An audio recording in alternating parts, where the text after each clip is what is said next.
Welcome to Clicks and Bricks Podcast. We talk about the entrepreneur mindset. If you get one shot at this, what kind of shot are you going to take? If we forget who we are, they're going to forget who you are. You've got an adversity story that's out of this world. Everything from that Main Street brick and mortar to that billion-dollar manufacturer. Welcome back to Clicks and Bricks. Today we're talking to Danna. Danna is also part of the C-Suite Network, so we've been talking quite a bit over the past 6 or 8 months since we first introduced, and I'm honored to have her on the show today. How are you doing today, Danna? I'm doing great. Hey, we're coming up on the holidays. I'm looking forward to a couple of days off. Absolutely. So we've had the opportunity to meet a couple times. We're both part of C-Suite. You've got a podcast and you help small businesses grow.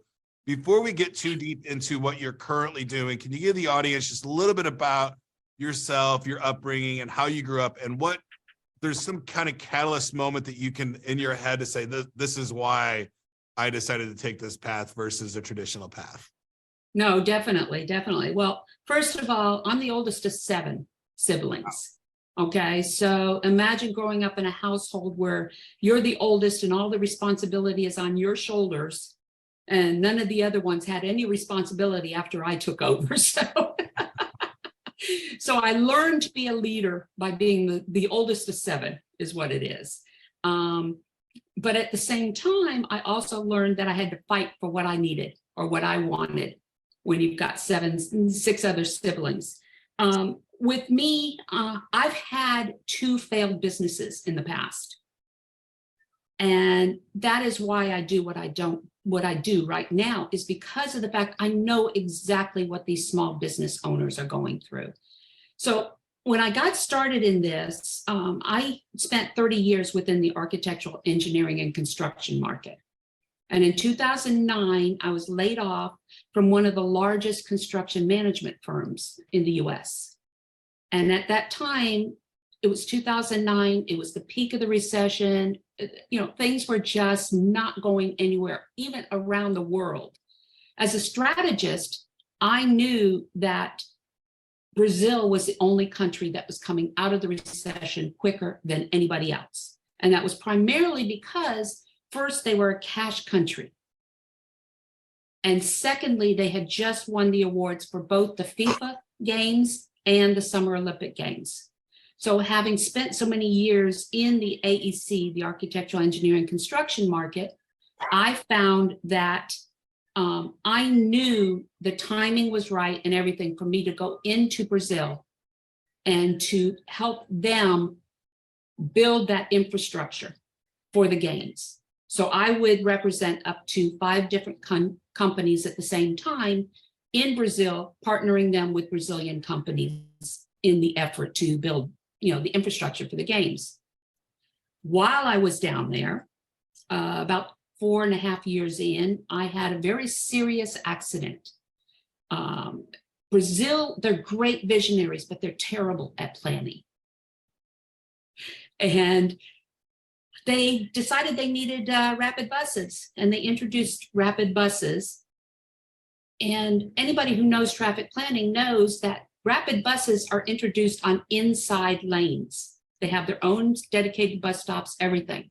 In Brazil, they just set aside a certain number of buses in heavily pedestrian areas like Ipanema, Copacabana, all of that. And I got hit by one crossing the street to my apartment, which laid me up for about 1.5 years. Wow. So after that, after I was finally able to come home, I had all of these entrepreneurs, these new business owners that had started their own business back in 2009 when they couldn't find work. They had to make a paycheck. And they came to me knowing who I was and everything. They came to me and said, Danna, I don't understand what I'm doing wrong. I can't seem to get this business to grow. And what happened while working with them is I realized they had a good product or service, but they didn't know how to build an infrastructure for growth around that product or service. So they weren't able to bring those customers through the door. They weren't able to win contracts, etc. So what I did is I developed what I call the Marketatomy concept. And what it is it compares a business to the human body. Okay, in the human body, you have the heart, which is your passion, it's your love, it's, it's who you are, all right? In the brain is the electrical currents that make the heart run. It's also, it stores a lot of things up in the brain. Well, in business, it's the same thing. The heart of the business is your why. Why do you do what you do? If you can't communicate that, you're not going to go anywhere. In the brain is your playbook. This is where all of your systems, your methodologies, your product, your service offering, everything is in the brain. But can the brain operate without the heart or vice versa in the human body? No. And so what I explain to them is you need the same in business. You need the heart of your business, your why, working along with your methods, your playbook, your brain, to push your marketing message out through the veins of the body, which are your marketing channels, to the body, which is your market. But you, as the owner of the business, is the soul of the business. It's your culture, it's your passion that drives that business. And by doing that, I show them you need all of this working together to bring those customers through the door. Absolutely. And so, yep. And so that's how Marketatomy got started. I love it. So I've been dealing a lot with city leaders and mayors and townships and all of that stuff very recently, the last probably 3 months. And one of the things that we're talking about in small business, it's hard to get a business started. The vast majority of them fail after they open. And the number that succeed, the number that proceed their predecessor, like the founder, is a even much smaller number than the number that actually gets successful. So yes, there's a big draw amongst city leaders today to how do we create multi-generational businesses within our communities. And with the why being, and I think I might be putting you on the spot a little bit here, how do you transition on a multi-generational business, the why? Because we created our businesses for ourselves. Part of that, a lot of times, is for our children, but the child of the second generation might not have the same why. That's exactly it. Do you have any good tricks to, if you don't have the why, right? Maybe you're the president of the company that is now the owner of the company. You bought it. You don't have the same why as the original, or you're the kid that's taking over the grocery store for the dad. Right. Your why is different. Right. And the why of, well, because my dad started it and I took it over, isn't a very good why. How do you coach them to their why when they don't really know what it is? Well, first of all, I tell them there's 2 types of why, okay? There is the business why the business, why you do what you do, okay? For example, me with Marketatomy, my why is I see all of these small businesses failing. And as a result of these failures, I see these business owners going into debt. I see their families breaking up. I see them, their psyche just depleting. And that gets me. So my why is to find a way, which I believe I have found a way, to be able to bring the resources they need in order to learn the skills that they need to build that infrastructure for scaling their business. All right. My personal why, yes, I want to be able to buy a big piece of land where it's all of my kids and all of us can commune, in an area where all the grandkids are around and everything. I want to be able to travel, to paint, everything. That's my personal why. Okay. Yes. You put that very nicely. And, I talk to a lot of consultants, coaches, all those, and the why comes up quite a bit. And I've always kind of wondered, you're the first person I've asked that question so directly to, what if their why is kind of just not that personal? Yeah. But it's okay as long as there's a valid why for the business to be there, right? Yeah. Right. And I think on the multi-generational, hopefully the person taking over is still passionate about the business, right, about the why the business is there, but might not have the personal story of, the personal reason why they started that particular business. And that's exactly it. You know, when you think about it, the multi-generational side, and this has happened many times with clients that I've worked with, whereas the kids just don't want to carry on, or, you know, something like that. That's why we are so committed to building in succession plans. You know, if the kids don't want to do it, you know, you're building somebody up internally that can take it over. The other thing is you surround yourself with people who have the same ideology that you do, the same passion that you do. Because if you don't, you know, they're not going to be able to help feed that scaling that needs to be done. Right. And typically you can find that in employees or somebody's passionate about what you're doing that's working closely. Hopefully it would be pretty miserable to be working in a company and nobody's passionate about what you're doing. That would be right. It'd be, well, I think it would be out of business, right? Because you would have, the customers would see it, they'd smell it a mile away, and they would. Right. So. Well, anytime you go into business for your own personal reasons, it's going to be picked up by the client. Yes. Okay. You want to know what it is that you're doing for the client. You want to put yourself in their shoes. And if you can't do that, they're going to pick up on it right away. Well, in my opinion, and the best company you can start is the company that you're a customer of. Right. And I've always said I will always be a client of my companies, and I won't even entertain having a company that I'm not a customer of myself. Because right. Well, as a strategist, you know, I don't claim to know everything. I have my own strategist. I have my own coaches. You know, there's a lot of value that I bring to the table because of my experience of having 2 failed businesses. I went back to school, got my degrees, and it wasn't until I went back and finished my degrees that I realized what I didn't know about running a business. Yes, don't know what you don't know is always a big problem. And, yes, exactly. And it's always bigger than you think it is, right? Definitely. You know, and so the reason why I started the Academy is twofold. Okay. Again, my passion comes out in this, being a small business owner and being a strategist. All right. I know what small business owners are going through. We like to we have a term that we have developed within Marketatomy. It's called, are you suffering from OPA?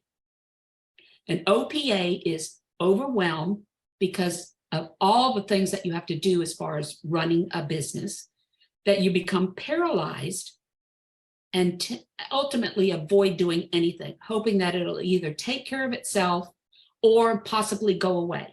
All right. Whenever I mention that to any of my clients, they automatically light up and say, oh my God, that's me. Yep. You know, and that's because of the fact that they don't really understand what the process is. And there is a sequence of processes that they go through to launch and grow a business. Yes. And that's what the Academy gets into.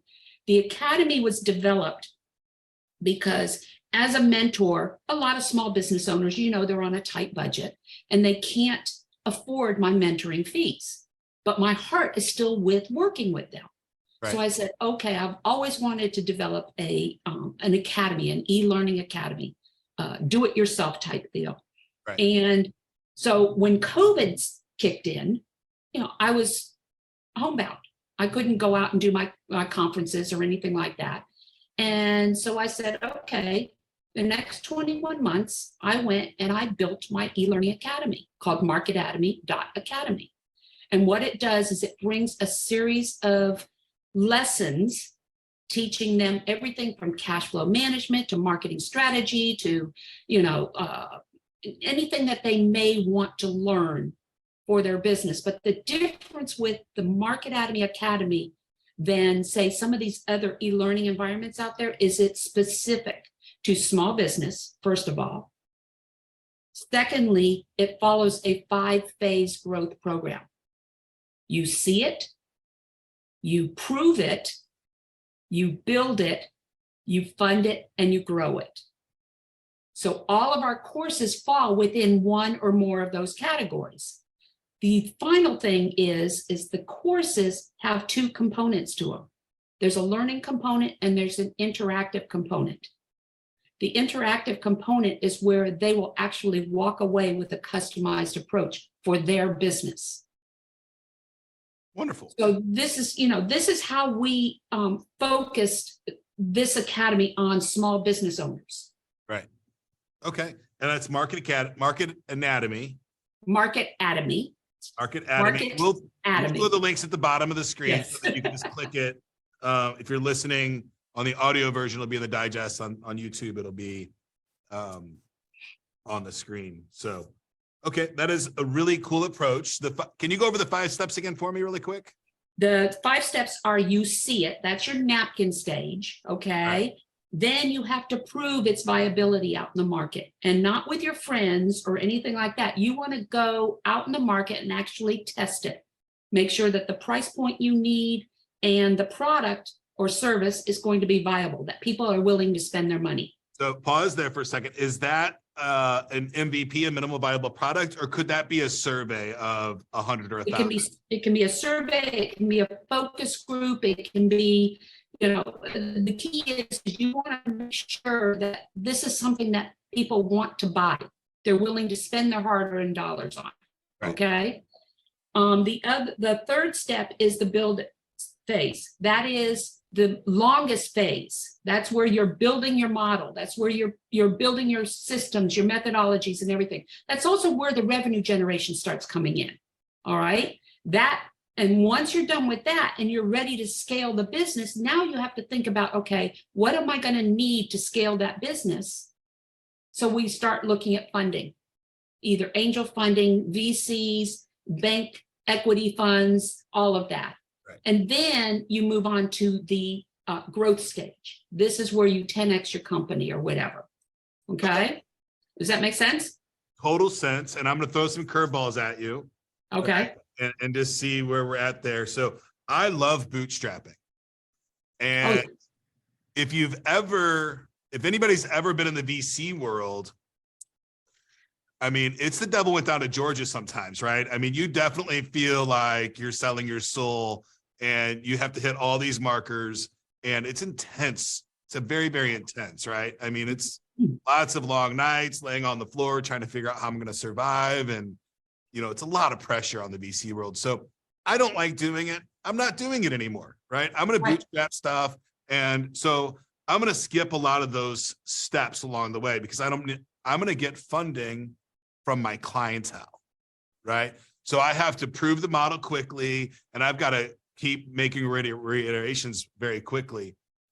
I see this a lot in small businesses, like, Main Street, small brick and mortar. I've got a concept. I'm going to try it. I took the risk. I got the lease. I put the equipment in. We're serving customers. It's funding itself. And the first couple of years is tough, right? Really, really challenging. My 401k is now gone, but I've got the customers, and holy smokes, we're paying the bills. We're making a little bit of money. And I see so many business owners get stuck right there. Yeah. Right? They're break even. They're paying the bills. The business is viable.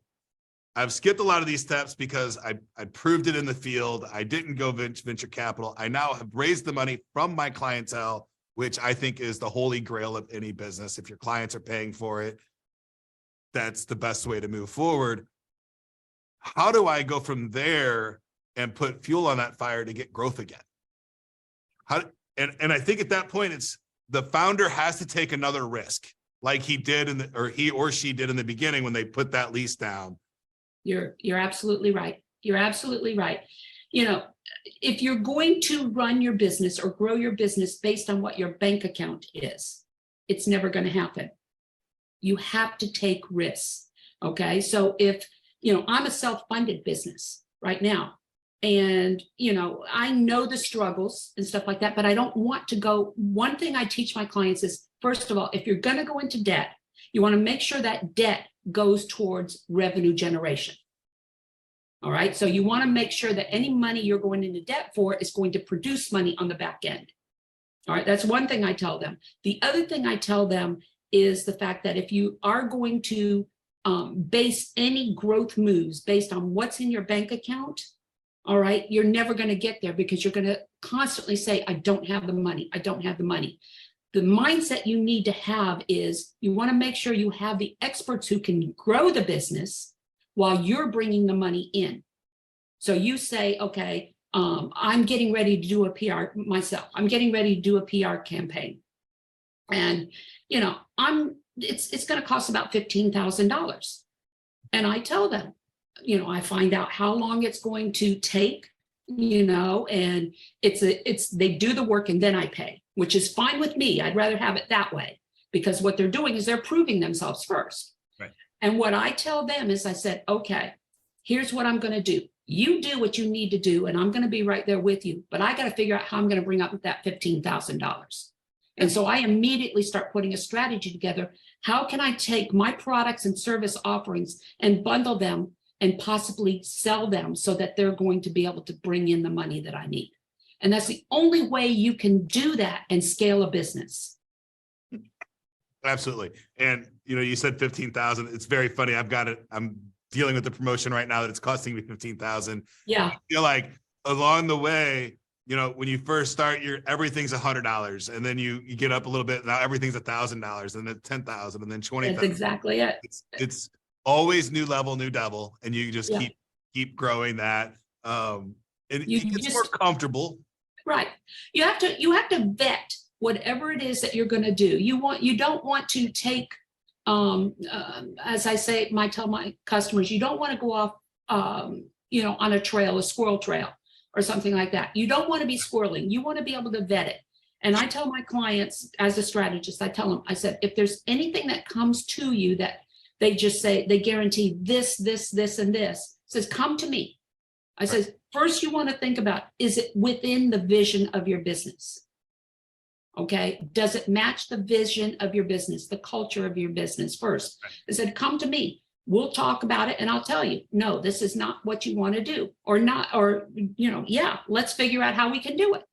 Yep. You know, because there's so many opportunities out there that are just fly by night. Yes, absolutely. I want to go back to your OAP? OPA. And I just want to tell a quick story about the paralysis moment, right? Yeah. Just for the business owners that are out there that are dealing with it. Sometime in 2016, 2017, our company went from a really profitable company to a pretty significant deficit. My biggest shareholder said, you cannot file bankruptcy. We'll just shut it down and walk away, pay off the debt, or you can stay here and figure it out, Ken. That's up to you. If you figure it out, it's a big hill to climb. We're at about a $4 million annual deficit. Wow. And it took me about an hour to even open the tab to look at the bank account. Because I was so scared every single day to look at it. And some days it didn't look good, and other days it looked okay. But so that paralysis is real. And it's super scary. And you have to figure out a way to overcome it, because the problem will not fix itself if you're not logging into the bank and bouncing the checkbook and just waiting for the bank to call you that you're bouncing. I log in every single day. You know, just to double check, because it's amazing now that everything is virtual, how many things will slip through that were not authorized. You know, you have to be careful with that. Your credit card's the same thing. You have to. But what is funny is, oh shoot, I forgot what I was going to say. I hate when that happens. Well, on checking the checkbook, I don't know the name of the book that I got this phrase from, but it's called Feeding the Animals.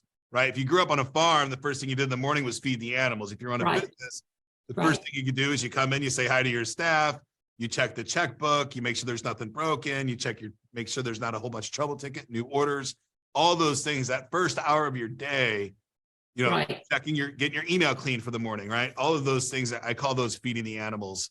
And it's the first test that I do when I walk into the office every day. Yeah. I just make those things unwaverable habits, right?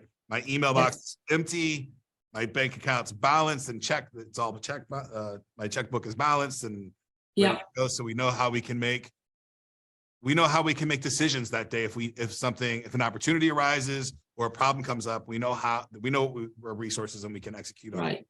So one of the other things I do work with my clients quite a bit on is, with every program that we offer through Marketatomy LLC or the Academy, includes coaching.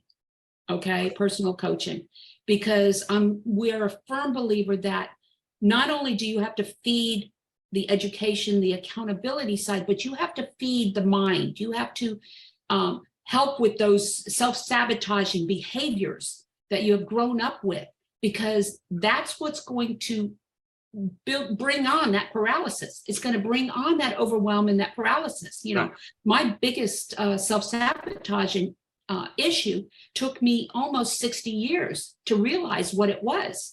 You know, every time I always knew that I believed I could do anything, and I would do it. But the minute it got to the point of receiving the reward and crossing over that threshold, I would self-sabotage it in one way or another. Yep. Okay. And reason being, I realized that once I crossed over, I'd have to deliver. And that delivering, I thought, was going to prove fraud or something like that. Okay. So getting to the bottom of what causes those self-sabotaging, and we all have them. We all have them. I don't care what you say. Everyone has those self-sabotaging. And they're Russian dolls. When you find one of them, there's another one hidden There's inside another one you don't even know about yet. And so that's why it's so important to have a coach or a mastermind that you can join or something like that. C-Suite is a perfect example. Yeah. C-Suite is a mastermind of masterminds is what it is. Absolutely. It's a great group of entrepreneurs that we're both in, and they help promote and do all those things. I'm a huge fan of coaches, mentors, consultants, all of those things. I've had them throughout my life. I still have coaches and mentors today. I think it was Kanye West said, "You don't make more money than me. How can you tell me, how can you be my coach?"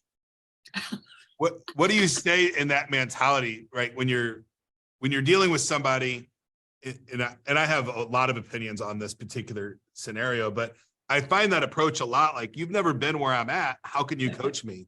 What do you say to that person?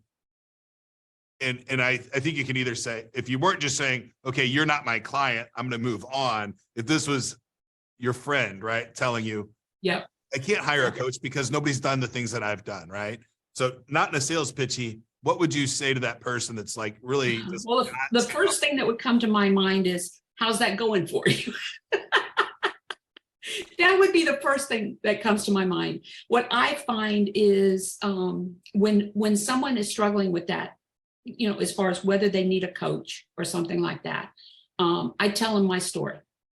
And by telling them my story, a lot of times it will resonate with them. Like I said, 2 failed businesses before. I know what they're going through. All right. I may not know their industry, but business is business when it comes to that. And so there's a specific structure that needs to be in place for that business to succeed. And so, you know, bottom line is, once we start talking, I start picking up on little things, you know, oh, I understand, you know, this, I've been through the same thing. I know exactly what you're going through. As long as they can relate with you and they can see that you're secure, you're sincere and vulnerable, they're going to open up to you. But when they come across as, like you said, Kanye West or something like that, all right, then it's a matter of, okay, all they're thinking about is they can't go any farther. They're thinking that they're at the top of their game, and even though they have all these problems, where can they go? That's where you start getting into that OPA. You know, that's where you start thinking, okay, I'll just avoid things because of the fact that, you know, there's nobody out there that's reached my level that can do it. Right. You know, I like that thought process. They're stuck thinking that they're as far as they can go, which I think it's hilarious. I deal with a bunch of young kids every night. Every night I leave my office and I go to my gym, and I've got, you know, all these kids, and I learn, I look at some of those kids as my coaches sometimes, right? I ask them at the end of every class, what could I be doing better? Right. And that's exactly it. And it's just a different viewpoint, and they're looking at what you're doing through a different lens. And I think So frequently we get unsolicited advice from friends and family members about how we should run our business, and that people are standoffish when they hear coach or mentor or things like that. They're like, no, I don't need that. You're just going to, tell me about something I already know. You're absolutely right. My interns, when I work with my interns, it's just amazing what they come up with, as far as techniques and marketing out of the box type things. I've got an intern that's been working with me since before COVID. I designed a database that's getting ready to beta launch. It's called the Business Health Check Assessment. Okay. And what it is it assesses small businesses across 20 different KPIs, key performance indicators. And it boils those 20 different KPIs down to 5 critical areas: operational strength of the company, marketing sales strength of the company, financial strength of the company, product service viability, and then the overall strength of the leadership team and the company itself. They get scored in those 5 areas, and the results are either healthy, unhealthy, or needs tweaking. Okay. All right. And then from that, I can turn around and guide them and help them figure out where the gaps are that are in their company, where customers are dropping off, where services are dropping off, things like that. And this intern started with me as an intern in high school, mind you, a high school intern. Right. Came in with 2 other interns. And once COVID kicked in, the high school pulled back on the internship. Well, this one intern called me and said, can I continue working with you on this program? I said, absolutely. And so he had worked on it to get us to the point where we are like 5% from finishing. Wow. We just have to connect it to the back end. But as a result of that, I didn't have to pay him. He worked on it. But what I did was I gave him notoriety or whatever. I put him in as the program developer on, in the whatever you want to call it, when you first open the program. Right. That helped him get into the University of Florida, okay, and things like that. So there's ways that you can get things done without having to spend a lot of money. Right. On KPIs, and I'm going to go a little longer today just because you say KPIs and I'm a KPI. Yeah. Yes.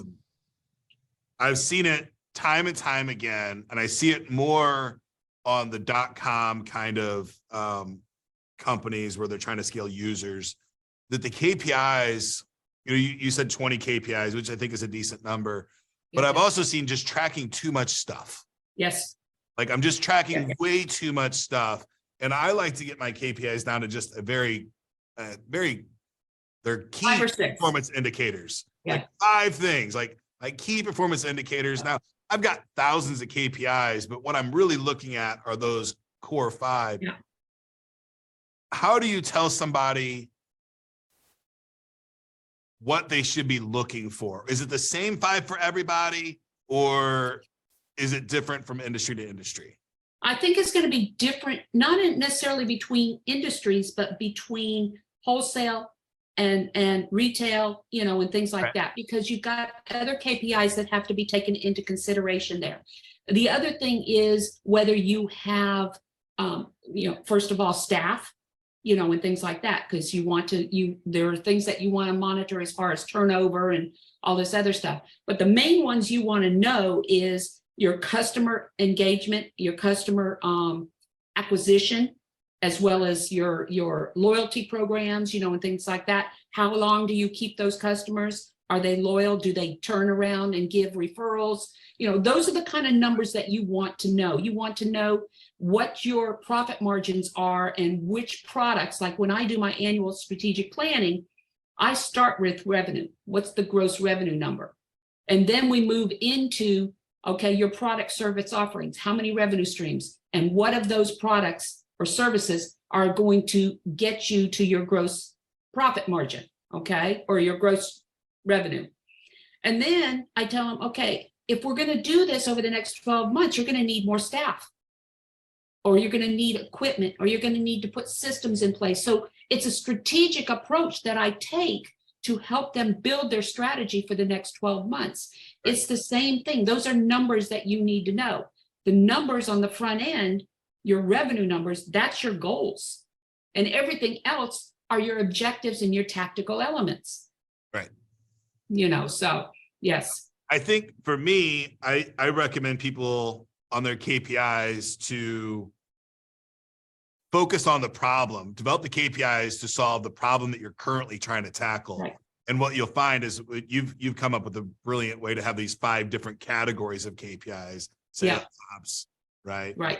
And HR, I'm assuming, is one of those. So yes, that's in operations. Having different KPI sets for different things, like how long is somebody on hold might be an operations or a support KPI, but how much revenue we brought in today is a financial KPI. So right.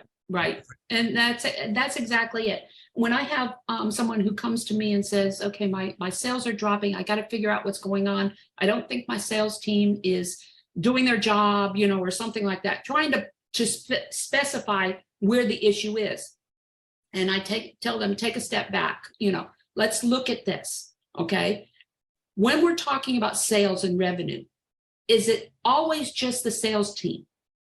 You want to be able to look at the company as a whole, because not sales is one thing, but sales is also dependent on pricing. Your pricing structure is dependent upon whether the product or service is still viable within the market. Perhaps your market has outgrown what you supply. Perhaps your pricing structure needs to be restructured, or you need to be looking at, decreasing expenses and increasing your product pricing. So I tell them we have to look at everything as a whole before we start nailing the sales team. It always boils down to the sales team or the marketing team. Right. And we'll start wrapping up here. On the sales team, what I found, and I've been guilty of in the past, is living by the numbers is a mistake. Like pure numbers guy, right. That's a mistake, because you can just go, oh, we'll have them dial more, right? Oh, they're doing 300 dials a day today. Let's make them do 400 dials. And right. At some point, it's garbage in, garbage out. If you're just strictly looking at just the numbers, you lose that nuance, you lose that feel. And I think this is why, machine learning and AI will never fully take over. The nuance of humans is just so. And the other thing you have to be looking at is you have to be staying on top. As a strategist, you have to be staying on top of the economic situation that we're in. Okay. What's the market doing? What's, all of that. With moving into this new recession that we're going through right now, that they thought was going to be very mild and not going to be affecting us, is turning out it's going to be a little different. Okay. But with that in mind, what I'm teaching my clients, and we're concentrating a great deal on, is we're shifting a little bit more towards government procurement programs and introducing clients into the government procurement side and teaching them what they need to do in order to qualify to go after city and county and state and federal projects. And the federal government has a program for small business owners called No Bid Federal Contracting. You don't have to compete. You just have to show up properly. And that's what we teach them, all of this. So, and strategic partnering is another big thing that we want to definitely point out to small business owners, because as a small business owner, you can create value by partnering with a symbiotic company. Absolutely. So anyway. Can you tell us a little bit about your podcast? Yes, Charged Up Studio. It's Charged Up Studio live. Okay. And it was never a money-making venture for me. It is an entry point for getting information from specialists, experts who deal with small businesses on different subject matters. Like I have one I just spoke to today and signed up for the podcast, and she's in Australia, and she's a best-selling author. And she basically has taken the book, Art of War, and she's deciphered it. It's just fascinating. And she's going to be on in February. We're recording her in December, and it will be coming out in February. So it's chargedupstudio.live. And she's also going to be facilitating one of my masterminds. So. All right. We'll throw that up. Charged Up Studio, we'll throw that up. And that's just different tips and tricks, entrepreneurs, Exactly.